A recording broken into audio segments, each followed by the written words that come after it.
मुर्मू पेटवार बोकारो झारखंड और आदिवासी सेंगेल अभियान झारखंड प्रदेश अध्यक्ष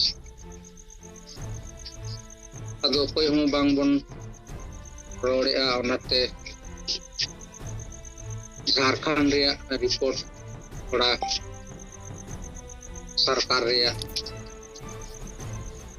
और राजनीति रे थोड़ा लय तबना झारखंड दो नितो जहाँ दो झारखंड मुक्ति मोर्चा हेमंत सोरेन सरकार चला कना है अतो नोड़े नुई सरकार जहाँ दो नोड़े ना जेपीसी सीजीएल और एटा को माध्यम ते जहाँ परीक्षा हथाव के और परीक्षा हथाव करते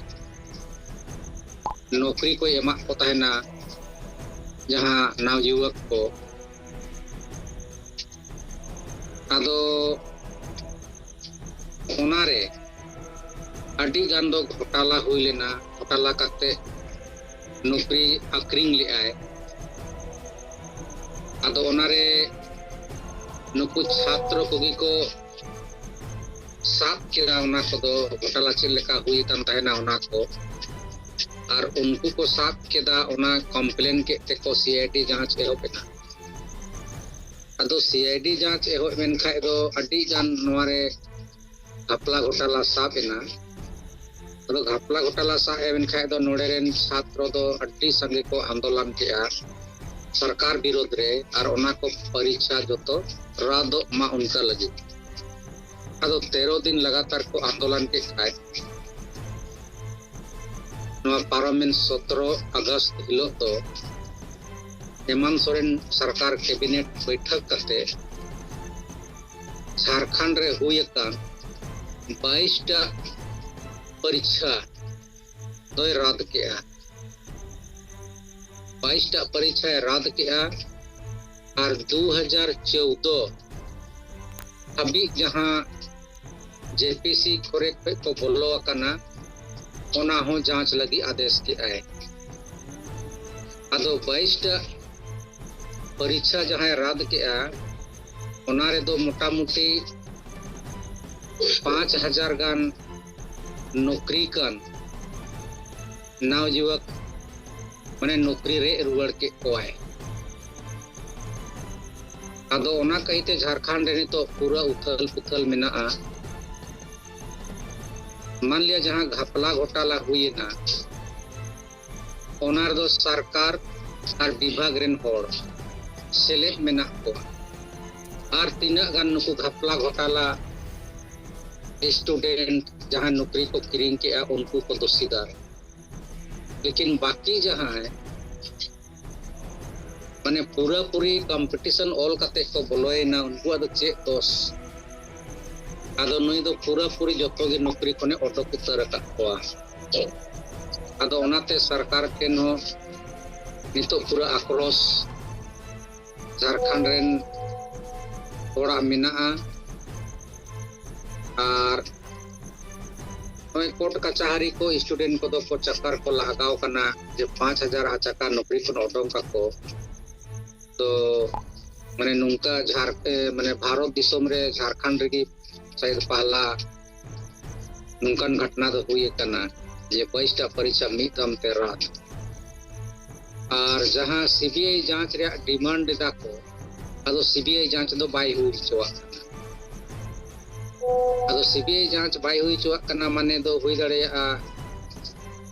आय हबी जांच रे आंच चला ओना कारण ते नोआ को दो बाई अनुशंसाए और जेपीसी कमिटी रे जहाँ को तहे कना पुनिया सदस्य ओना दो मिटेन एल खयांगते नुई दो जहाँ रिटायर आईएएस कनाय अदो नुई हो जेपीसी रेन अध्यक्ष को बनाव करे तहेना साव सावते मिटेन दो अर्जिता भट्टाचार्य जहाँ दो Supriyo Bhattacharya JMM party rain महासचिव कना उनी रेन बाहू कना उनका के मिटे दो एसटी से कोई मनाया अनिमा हासदा और मिट्टे दो जमाल अहमद पुनिया सदस्य जेपीसी रे को ताहेलेना जहां दो ख्यांते दो जेहेले चलावेना सीआईडी जांच रे साबेना और नुकिन जहां नुकु हिना कोआ अर्जिता भट्टाचार्य अनिमा हसदा और जमाल अहमद नुकु ठेदो पूछताछ चला कना आदो नोवारे अर्जिता भट्टाचार्य जहां को कुली के दिया सीआईडी नुई दो लई केदा इंग दो एल ख्यांते जहां जेपीसी अध्यक्ष कने उनिया निर्देश टिंग कमी कदा उनी जेलेकाय मेन कदा उनका गिंग कमी लेआ आदो घुस को दो नुका हथाव हुई कना नो सही कना से बांग उनी कबूल के सही कना उनका की अनिमा हसदा को कुली के दिया तो अनिमा हसदा दो कुली के दिया को हम बड़ाई थाना हम समा मेन दाय बड़ाई थान गे हम चेदा बम कंप्लेन लेआ मेन के दाय कंप्लेन ले गे अकोटे हम कंप्लेन लेआ आदो लई केदा मंत्री सुदीप कुमार सोनू ठेन आदो सुदीप कुमार सोनू ठेन हम कंप्लेन केआ तो चे मेता मेया उनी दो मेता हदिया जुदी नौकरी रे कान तमा मेन खाय दो थिर थारी तहन ओनाते इंदो थिर गिन तहेना ओना रे माने दो नोवा कना जे सरकार पूरा पूरी नोवा घटना दो इन्वॉल्व मिनाया और झारखंड रे नौकरी दो नुका कते आखरी कना आदो नितो नोय जहां मेहनत कते नौकरी को चाकरी को हासिल लेआ उनको को चेतान रे अडी मारंग संकट नितो हे कना और आदो कोर्ट कचहरी को ताड़ाम अकादा एका चाही न्याय रे उम्मीद मेना चेदा से जहां चोरी कदा उनी और जहां इंसान कनाय उनी बानर के मी सजा दो बांग याम दरकार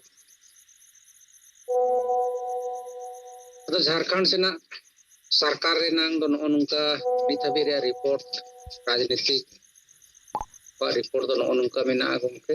जतो को बन थिर कान थाना ओनाते नो रिपोर्टिंग चाल के लई के दौड़ाते जोहार गे।